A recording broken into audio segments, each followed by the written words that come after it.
আসসালামু আলাইকুম। কেমন আছেন সবাই? আমি আজ আপনাদের সাথে শেয়ার করব কুলি পিঠার রেসিপি। তো প্রথমে আমি এখানে একটা নারকেল কুড়ে নিয়েছি। এটা এবার আমি প্যানে দিয়ে দিব। তারপর দিব খেজুরের গুড়, সাদা এলাচ, দারচিনি। এখানে কিন্তু আপনারা গুড়ের পরিবর্তে চিনি দিয়েও করে নিতে পারেন। তো এটা আমি জাল করে নিব। এভাবে গুড়টা গলে নারকেলের সঙ্গে মিশে গেলে তখন আমি দিয়ে দিব ভাজা তিল। এই পিঠাটায় কিন্তু ভাজা তিল দিলে অনেক মজা লাগে খেতে। তো এভাবে আমি বেশ খানিকক্ষণ পুরটা রান্না করে নিব। আর এদিকে আমি চালের আটা ও ময়দা মিক্স করে একটা গরম পানি করে সফট ডো তৈরি করে নিয়েছি। সেখান থেকে নিয়ে আমি বড় একটা রুটি বেলে নিব। তারপরে হবে কুকি কাটার দিয়ে আমি ছোট ছোট গোল করে কেটে নিব।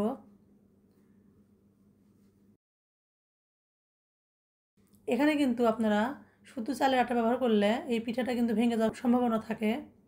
এজন্য আমি এখানে ময়দা ব্যবহার করেছি। ময়দাটা দিলে পিঠাটা একদম শেষ পর্যন্ত ভাঙবে না এবং সুন্দর থাকবে আর সফট থাকবে, একদম শক্ত হবে না। তো অবশ্যই এখানে ময়দাটা দেওয়ার চেষ্টা করবেন।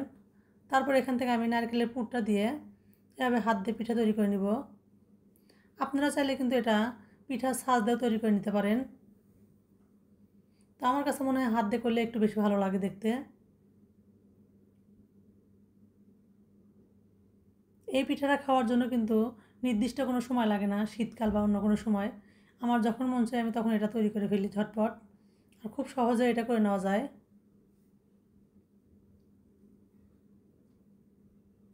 তো আপনাদের সুবিধার জন্য আমি আরেকটা করে দেখাচ্ছি।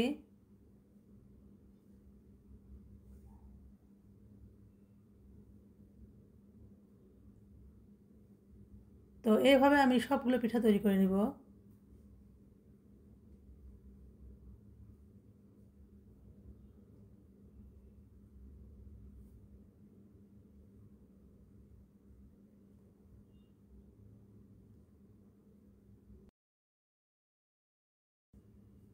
এবার এগুলো একপাশে রেখে দিব। তারপর আমি একটা ফ্রাই প্যানে পরিমাণ মতো সয়াবিন তেল দিয়ে তেলটা হালকা গরম হয়ে আসলে আমি এখানে পিঠাগুলো দিয়ে দিব এবং এটা মাঝারি আছে সুন্দর করে ভেজে নেব।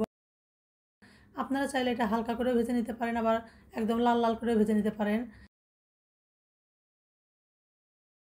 আর দেখতেই পাচ্ছেন ময়দাটা দেওয়ার জন্য কিন্তু পিঠাটা ভেঙে যাচ্ছে না, একদম সুন্দর আছে এবং এটা কিন্তু ঠান্ডা হওয়ার পরেও কিন্তু সফট থাকবে, শক্ত হয়ে যাবে না। তো আমার পিঠাগুলো ভেজে নেওয়া হয়ে গেছে, দেখে বুঝতে পারতেছেন কতটা সুন্দর হয়েছে। আল্লাহ হাফেজ।